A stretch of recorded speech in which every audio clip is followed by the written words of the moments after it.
Olá, tudo bem? Eu sou o professor Nilson Pita, farmacêutico, mestre pela Universidade de São Paulo e com uma ampla experiência na área de saúde estética. Mas você sabe que ninguém nasce assim, né? Ninguém nasce pronto e a gente tem uma trajetória.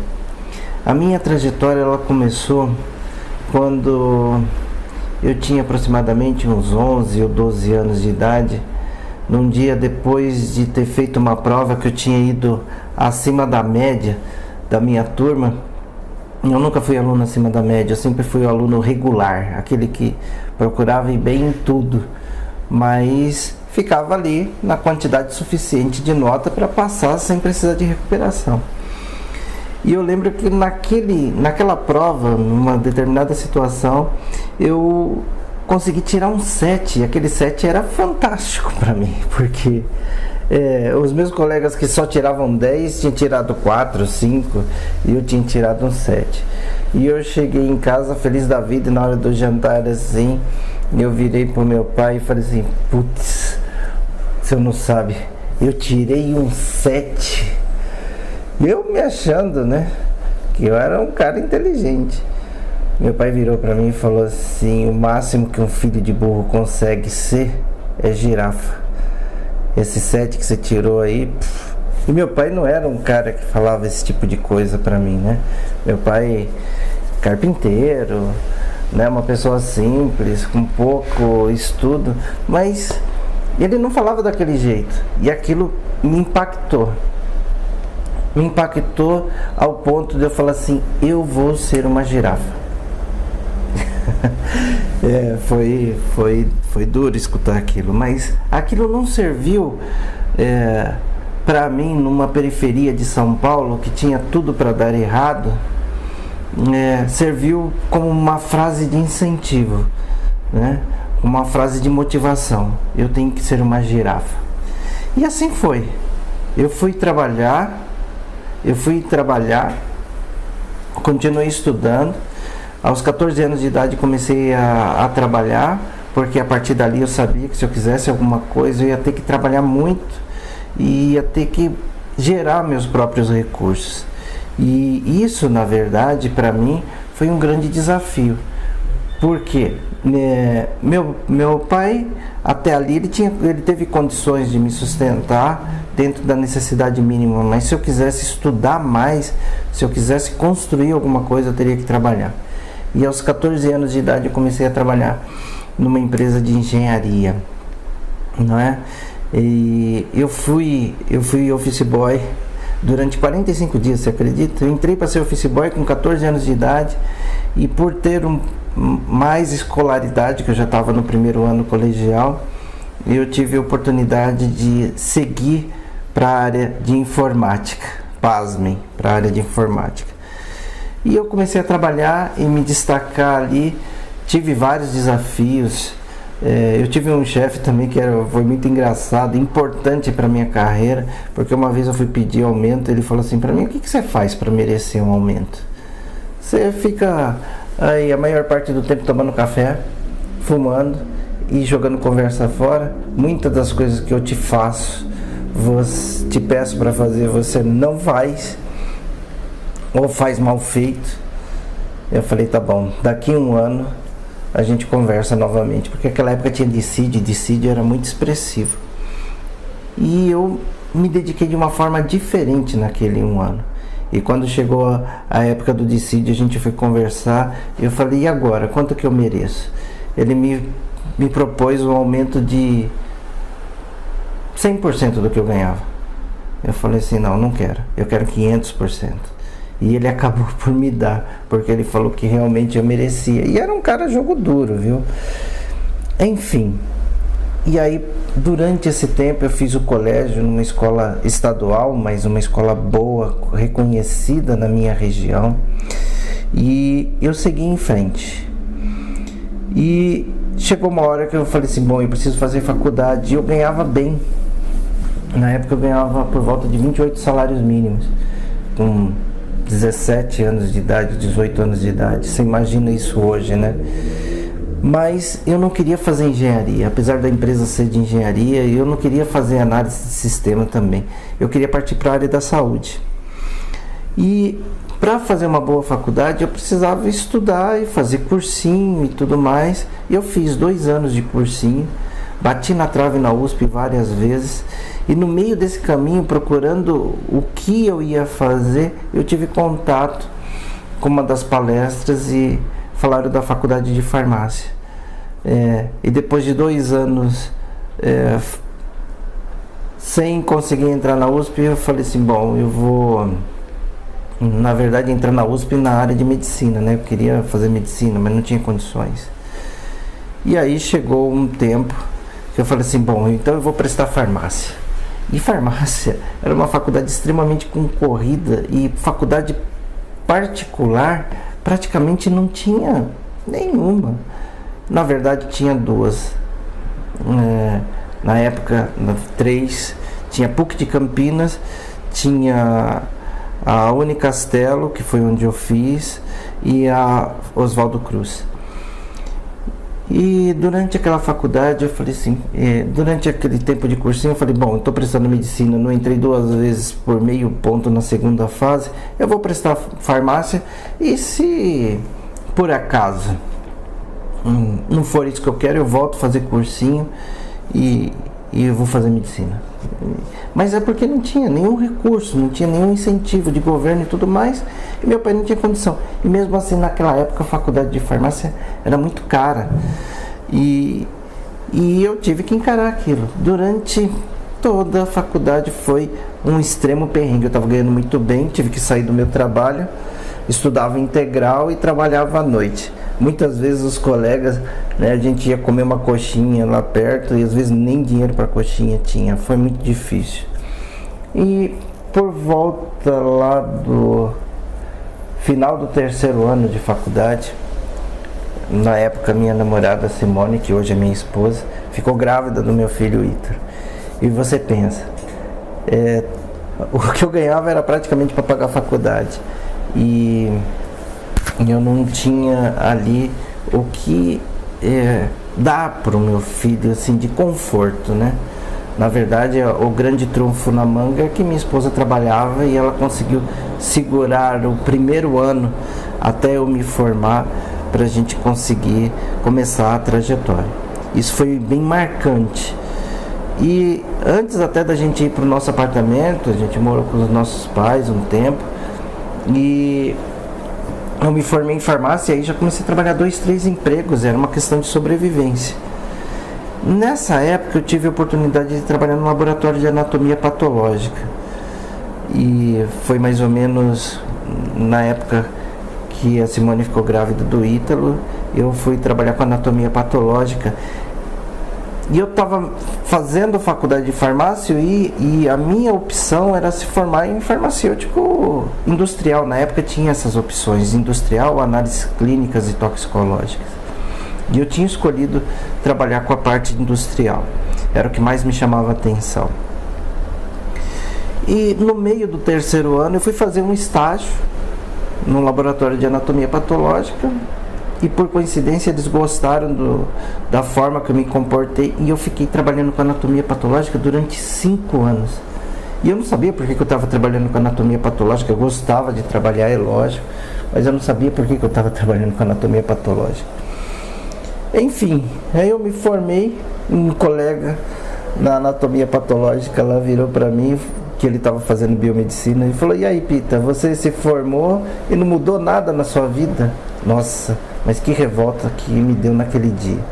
Falei, caramba, não é que é verdade? E como a gente aceita, né, algumas coisas ruins que as pessoas falam na sua direção. É mais fácil até aceitar as ruins do que as boas. E eu pensei assim, falei, é verdade, eu me formei e nada mudou. E tudo bem, e aí eu fui, o meu objetivo era sustentar minha família. Nessa época eu já estava com meu 2º filho, o Lucas, e eu falei assim, poxa, eu não tinha muito tempo nem condições de pensar em outra coisa. Eu tinha que trabalhar ganhando dinheiro e sustentar minha família. E foi isso que eu fiz. Eu trabalhava no laboratório de manhã, trabalhava numa grande rede de farmácia de tarde, de noite ainda ia para um outro hospital trabalhar com anatomia patológica. E nesse ensejo, eu contraí uma hepatite A. E eu fiquei 45 dias em casa, pensando na vida, né? Peguei uma hepatite que foi tremenda. Eu fiquei 45 dias de molho. E nesses 45 dias eu falei assim, puxa, eu tenho que fazer alguma coisa diferente na minha vida. Não dá para continuar nessa mesmice. E nisso já fazia 3 anos que eu estava formado. E aí eu comecei, falei, bom, eu vou fazer um mestrado. Eu falei assim, mas eu fiz uma faculdade particular, agora para fazer um mestrado tem que ser na USP, para poder aquilo ter peso e eu trabalhar com consultoria. Na época eu pensava em trabalhar com consultoria. E aí eu comecei. Em uma das minhas jornadas eu tirei alguma coisa daquele meio do caminho, mas eu ainda estava. Toda manhã eu ia para a USP, ficava na biblioteca 4 horas, à tarde eu trabalhava no laboratório e de noite eu trabalhava numa drogaria, estudando para entrar no mestrado. E eu entrei no mestrado da USP. Eu lembro, né, como se fosse hoje, que para você entrar no mestrado você tem as provas específicas, em inglês e tudo mais. Então uma entrevista. Eu lembro lá que eu fui para uma sala, tinha vários professores, mais de meia dúzia, e um dos professores virou e falou assim para mim, você está fazendo mestrado e você quer seguir na vida acadêmica? Eu falei, eu imagino, eu não quero ser professor nem a pau. Deus me livre. Aí o outro virou para mim e falou assim, onde você fez faculdade? Eu falei assim, eu fiz faculdade na Unicastelo, na Universidade Camilo Castelo Branco. Aí um virou para o outro e falou assim, onde fica isso? Com um pouco caso. E eu olhei para a cara do professor, da professora, falei assim, vocês não sabem onde fica? Vocês deveriam saber. Sabe por quê? A minha nota foi superior à dos seus alunos aqui da USP. Então é melhor você saber o endereço e ver o que eles ensinam lá que vocês não estão ensinando aqui. Eu quase fui reprovado na entrevista depois de ter passado por toda a parte técnica. Enfim. E aí durante o mestrado eu comecei a dar aula no Senac.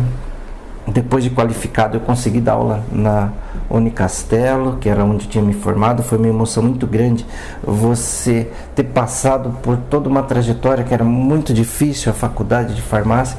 A gente tinha que ralar muito, muitas noites sem dormir, muito sacrifício para se formar. E quando eu entrei na sala de aula e eu olhei para o fundo e vi o lugar que eu sentava, eu falei assim, eu não acredito que eu estou aqui dando aula. Para mim aquilo foi um troféu.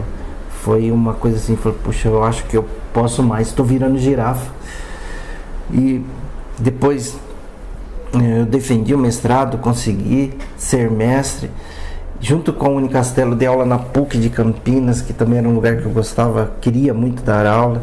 Dei aula lá 2 anos. E eu investi numa sociedade, numa farmácia de manipulação, que não foi uma boa. Me rendeu uma série de problemas.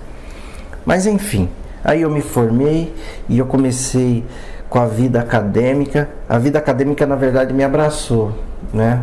Eu precisava fazer alguma coisa, muitas dificuldades financeiras, e eu resolvi investir nisso. E assim foi, não ganhando muito, mas também não ganhando pouco, com os altos e baixos da vida, né?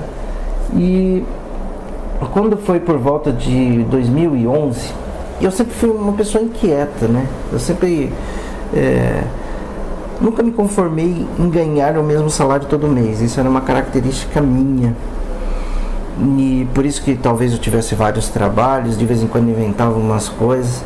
Na verdade, se você for conversar com a dona Simone, ela vai falar que eu sou louco, que eu não sou muito certo. E de vez em quando eu inventava coisa e dava errado. Aí sofria eu, Simone, Ítalo, Lucas e depois a Isabela também. mas eu sempre fui muito inquieto. Algum tempo eu falei assim, tá bom, agora eu só vou dar aula em universidade, eu não vou inventar mais nada, mas eu sempre dando aula, eu prestava algum serviço, fazia alguma coisa, eu achava sempre uma maneira de trabalhar de forma diferente e sempre ter algum recurso a mais. E eu trabalhei muito com consultoria de assuntos regulatórios, dava consultoria para o pessoal montar farmácia de manipulação, houve um auge da farmácia de manipulação. Paralelo a isso, também trabalhava em hospitais, ou seja, a gente foi se virando do jeito que dava. Em mais ou menos 2011, eu fui prestar uma consultoria para uma farmácia de injetáveis, e nessa farmácia de injetáveis eu tive contato com a área de estética. Eu fui para ser gerente de novos negócios, ia trabalhar com foco na parte hospitalar, mas eu tive contato com a área de estética. E eu vi alguém falando assim, mas porque intradermoterapia daqui, intradermoterapia dali, e nessa minha trajetória eu também tinha dado muito curso de técnicas de aplicação de injetáveis para o Sindicato do Comércio Varejista de Medicamentos de São Paulo. E eu vi a pessoa falar intradermoterapia, e eu chamei a pessoa que era responsável pelo departamento de estética, que eu não dava muita atenção também. Eu falei, me explica essa história de intradermoterapia. Como que uma injeção intradérmica pode trabalhar uma gordura localizada e reduzir essa gordura localizada? E ela falou assim, não, aqui ó, aplica na gordura. Eu falei, bom, se é na gordura não é intraderma, é subcutâneo. E eu fui pegar o nosso portfólio para ver quais eram as substâncias e fui entender um pouquinho a respeito do assunto, e eu entendi o que eu precisava para ajudar a alavancar o nosso negócio, porque um dos departamentos era estética e o meu negócio era a parte hospitalar, que era aquela que eu tinha maior entendimento e tudo mais. Legal. E eu falei assim, eu quero saber quem são as pessoas de referência nessa área de estética. E eu descobri quem era, as grandes escolas de pós-graduação, e eu procurei levar aquele produto para essas escolas. E foi assim que eu fiz. Fui lá, ofereci o produto gratuitamente. Para quê? Para difundir aquele produto no meio das pessoas que estavam trabalhando com estética. E chegou um determinado momento que uma dessas pessoas, muito conceituada até hoje no meio da estética, me liga uma sexta-feira de noite e falou assim para mim, Nilson, eu tenho uma pós-graduação no interior de São Paulo, é a última aula e o professor que ia dar aula teve problema lá e não pode dar aula. Você vai lá dar aula? Eu falei, Deus me livre, não entendo nada de estética, não sei nada de estética, o que eu vou falar de estética? Ela virou para mim e falou assim, eu vi seu currículo Lattes e eu vi que você é farmacêutico. Eu falei, tá bom, o que mais você vai jogar na minha cara? Aí ela virou e falou, você também é professor universitário. Eu falei, é verdade, trabalho na Cruzeiro do Sul há muitos anos, trabalhei na Unip, trabalhei na São Camilo, não é? Mas de estética eu não entendo nada. Eu vou para frente de um monte de profissional de nível superior, alguns colegas meus de profissão, falar o que numa pós-graduação? Não sou irresponsável a esse ponto. E foi, vou, não vou, e acabou que ela me convenceu de eu ir dar aula na pós-graduação. Eu falei assim, mas tá bom, então eu vou fazer um workshop falando dos meus produtos. Falei, bacana, vou lá. E eu fui. E não é que eu gostei do negócio? E ainda coincidiu, não acredito em coincidência, mentira, não foi coincidência. O que aconteceu foi o seguinte, a empresa que eu estava muito ruim das pernas, tanto que depois faliu. E eu comecei a pegar aula em pós-graduação e viajar o Brasil todo final de semana viajar o Brasil todo e trabalhar com aquele assunto de estética. E cada pergunta que os alunos faziam, e me motivava a estudar, a entender melhor o universo da estética. E eu cético com a estética, porque a gente, quando faz mestrado, principalmente numa grande universidade, como é o caso da USP, a gente é meio avesso à história da estética, porque muita coisa a gente não consegue comprovar. E eu dava aula de injetáveis, basicamente, e o que eu fazia era alguma correlação com algum protocolo, e dava uma aula ensinando o pessoal a utilizar seringa e agulha e fazer as aplicações adequadas, subcutânea, intradérmica, intramuscular e assim por diante. O que eu ensinava o pessoal basicamente era isso, mas eu comecei a me destacar porque, como eu sou farmacêutico, eu fazia uma correlação e desenvolvia um raciocínio lógico com relação à combinação daquelas substâncias para formar uma mescla, que é aquela combinação de substâncias que a gente utiliza na estética. E eu comecei a me destacar. E tinha uma disciplina que chamava intradermoterapia. Eu falava, uau, o que é isso? E eu falava assim, bom, então eu tenho que entender a origem disso. E aí eu fui procurar intradermoterapia, o que eu achava era materiais de outros colegas, mas eu queria saber a origem do negócio. E aí eu fui atrás de literatura e encontrei um livro que chamava Tratado de Mesoterapia. E eu li esse livro de capa a capa. Para resumir, o curso de intradermoterapia, o primeiro que eu fiz foi o meu próprio curso. Foi estudar a origem da mesoterapia, os princípios, os protocolos, como que Dr. Pistor chegou naquele conceito, e eu fui trabalhar isso de forma diferenciada. E depois disso, aí já 6, 7 anos, eu venho me dedicando muito forte à mesoterapia. E eu vejo que toda a parte de injetáveis da mesoterapia, ela fundamenta vários princípios e técnicas que hoje se utilizam, inclusive toxina botulínica, preenchimento, PEN, microagulhamento. Então a mesoterapia, ela é a base, ela é o fundamento para isso, e eu me encantei e eu comecei a ver resultados. E aquela empresa que estava ruim das pernas, eu falei assim, bom, o que eu vou fazer? Eu vou montar uma representação dos produtos dessa empresa, é uma forma dela me pagar aquilo que ela está me devendo, tinha 4, 5 salários atrasados. E eu falei, eu vou montar uma clínica de estética, porque em 2015, no final de 2015, saiu uma legislação que nos permitia fazer isso, farmacêutico também. Eu dava aula para biomédicos e não podia fazer o que o biomédico fazia, era discriminado, sofria bullying, né? E eu falei, tá bom, então eu vou montar uma clínica. Tive a oportunidade, na minha cidade, em Jundiaí, de ter um negócio próximo. Então, março de 2016 eu começo com a minha clínica e dava aula e fazia a representação dos produtos daquele laboratório. E tudo isso para mim virou um tremendo de um laboratório.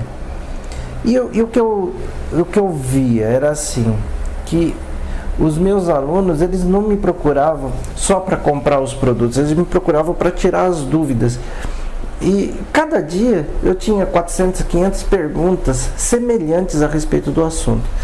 E os meus alunos falavam assim, professor, por que você não dá um curso específico, mais aprofundado, diferente daquele que você dá na pós e tal? Mas eu precisava do salário da pós.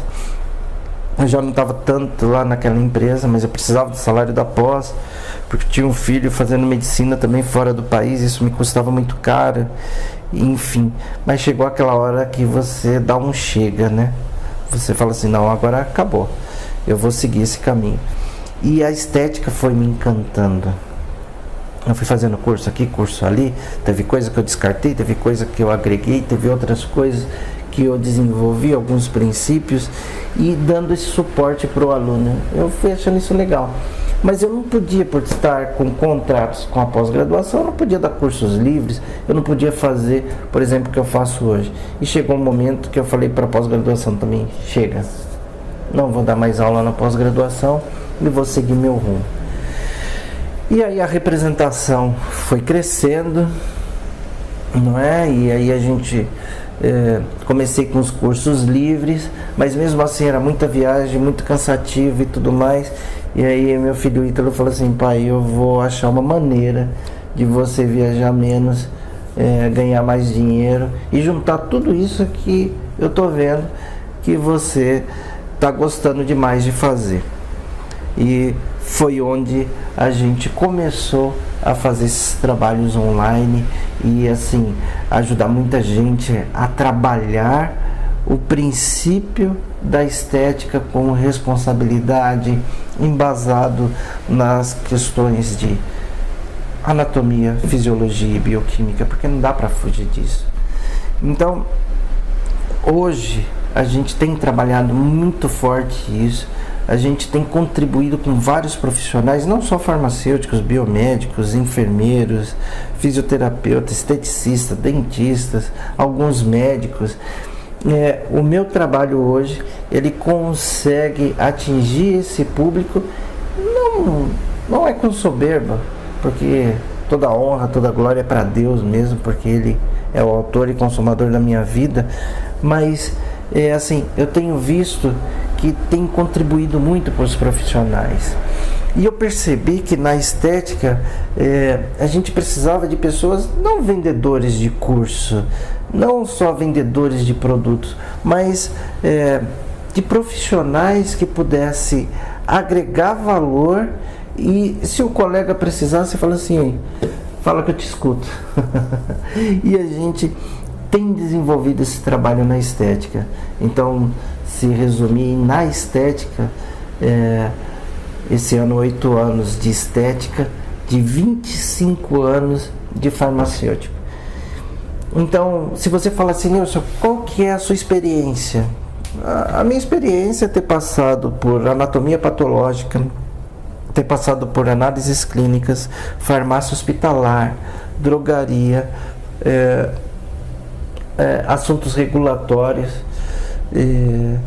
ter trabalhado como gerente na parte comercial também, isso me ajudou muito.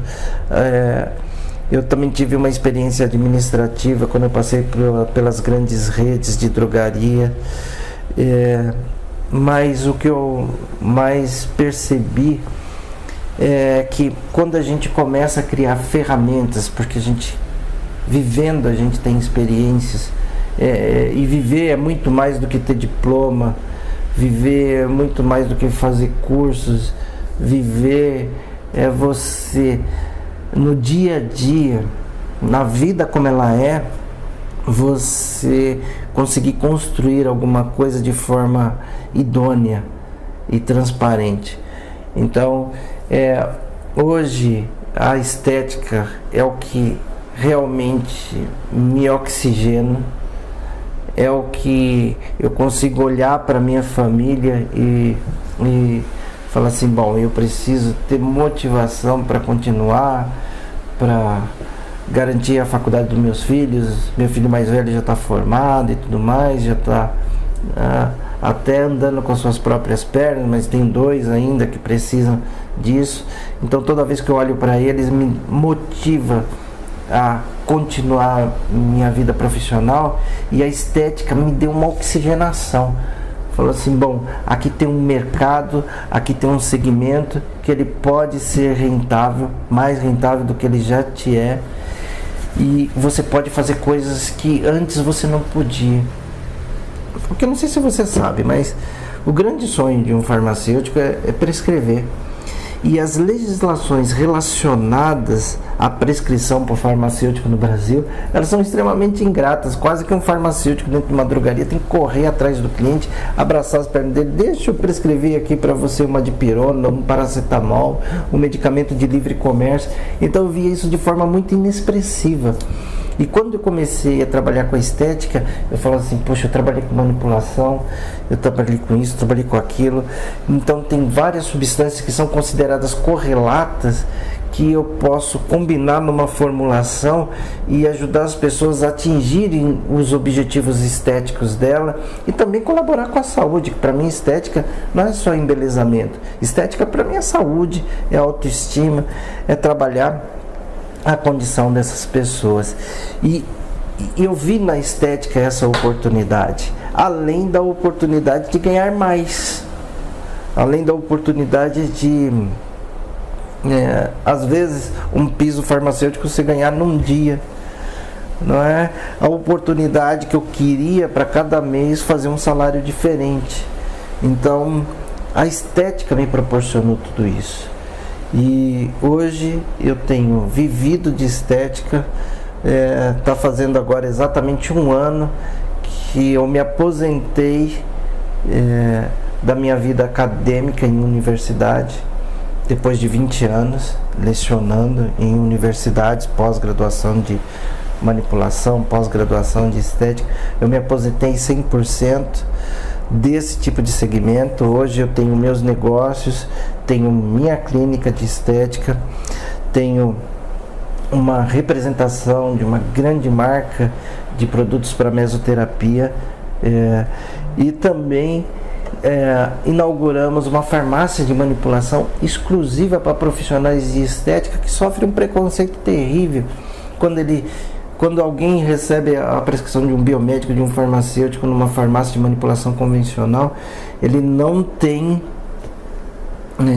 ali a condição ou respeito e até mesmo a aceitação da legislação atual nacional de aviar a receita dele, de fazer a receita de acordo com o que ele está pedindo.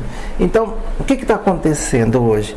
Além de ajudar tecnicamente, eu tenho criado ferramentas para ajudar os profissionais da área de estética, os profissionais da área de saúde, de estética, a ter condição de trabalho e dar o recurso que os seus clientes necessitam, porque era muito desagradável eu ver um profissional de saúde, biomédico, farmacêutico e tudo mais, prescrevendo alguma coisa, e aí aqueles clientes voltarem e falar assim: olha, a farmácia não aceitou sua prescrição. Então, graças a Deus, hoje eu consigo ter essa oportunidade de, além de agregar valores para a minha profissão, agregar valor para a minha carreira, agregar valor para a minha vida e para a vida da minha família, que era o meu maior objetivo. Eu consigo agregar valores para os meus colegas profissionais da área de saúde que resolveram migrar para a estética. Porque na verdade é assim, olha, todos da área de saúde, quando ele não consegue se destacar, porque a gente estuda pra caramba, a gente trabalha pra caramba e fica meio de saco cheio daquela mesmice, né?